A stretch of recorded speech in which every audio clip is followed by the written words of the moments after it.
Hi weaving friends, have you ever woven something really beautiful? In fact, I'm sure you've woven many things that are very beautiful, but then had the misfortune of having it snag on something, whether you've passed by a tree or a branch has kind of snagged and then pulled up a thread of your fabric, or something else has caught on your fabric, and you now have an unsightly loop that really detracts from the piece. Well, before you start sobbing about it, I can tell you there is an easy fix, and I'm going to show you how to do that today. All you need to get started is, of course, your hand-woven piece with the snag in it, and then a tapestry needle.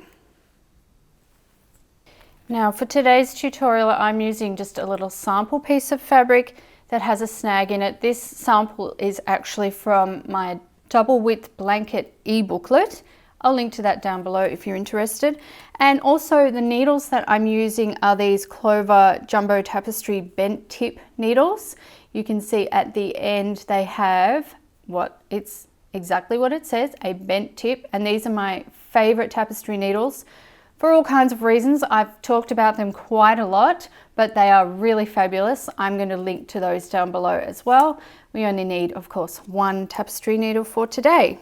So the first thing to do is to have a good look at your snag. You want to see where it is and how it's located and which direction it's running in. So here mine is red, it's very easy to see, and I can see that the rest of the weft line is running in that direction. So that's the direction that I want to work in. I want to have a look at the weft placement on either side of the loop, and that's where I'm going to start working from.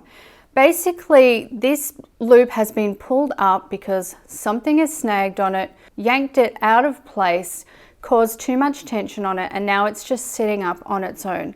So what I want to do is I want to work that back into the piece so that you can basically not see that it's even happened. So I have all of this spare yarn here now. Some people might think, well, the best solution is just to cut it off, but that's not going to be the best solution. And so now basically we just have too much slack there. So if you have a look at the weft placement on either side, we can begin to even out some of this slack by using our needle. So I'm going to go to the first one on the right, and of course it doesn't matter if you go to the right or left, that's just my starting point. And I'm going to pop my tapestry needle underneath that weft stitch and just pull on it slightly. Okay, so now that one is also sticking up just a little. I'm going to go to the other side and do the same thing. And this is where your bent tip comes in really handy. So I'm just going to pull that up lightly as well. And you want to make sure that you're only getting that red weft and not any of the other wefts around it. And then you can go to the other side for the next weft stitch. Okay. Now the number of times that you need to do this really depends on, how big the loop is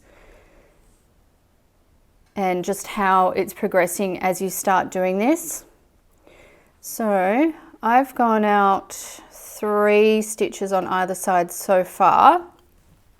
So what I can do at this point is just put my needle down for a moment, and I'm going to grab the cloth at the place where the loop is and along the line of that weft.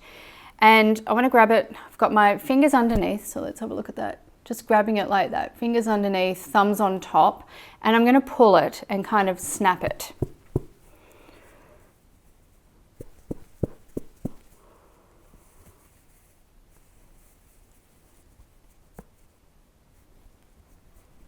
And just keep pulling it until you see a sort of evening out.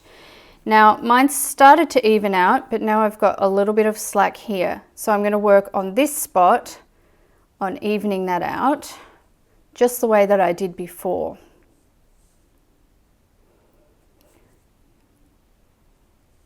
Just by going to the weft loops on either side.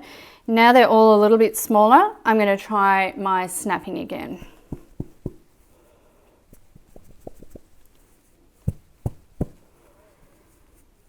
All right, looking pretty good, almost there. Still got just a little bit of a raised bit here. And of course, if you have raised parts in your weaving, what's going to happen is they're going to be more likely to catch on something again, and then you'll have snags all over again. So again, I'm just working on evening those out.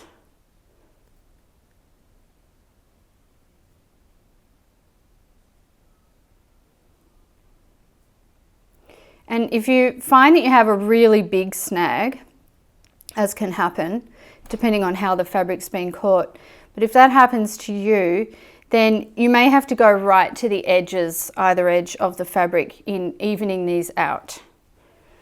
Okay, let's do another snapping.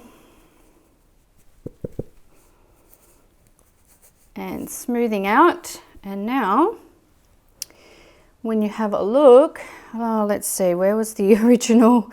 I think the original snag was on this thread. But now my threads are all looking great again. Everything seems to have settled pretty well back into place. And so that's a fairly simple 5-minute fix to have your cloth back to normal. It's great to know that in weaving there really is a fix for every mistake, every possible thing that could go wrong. There is a solution for it. So if something like this happens to you, whether it's something minor like this or something more major in your warping, whatever stage you're at, I encourage you to not do something hasty without trying to find the right solution first. It can be easy to get frustrated and just do something like cut your entire warp off the loom, or like I was saying, just to snip the loops, do something that seems to be the easiest path. But I encourage you to take the time to have a look around, do some Googling, and I can just about guarantee that somewhere, somehow, you will find the answer to your problem. And you'll be really glad that you did, because I hear from so many weavers who say, I wish I'd seen this video, or I wish I'd seen this article before I did this hasty action, and now I've got this mess of a project.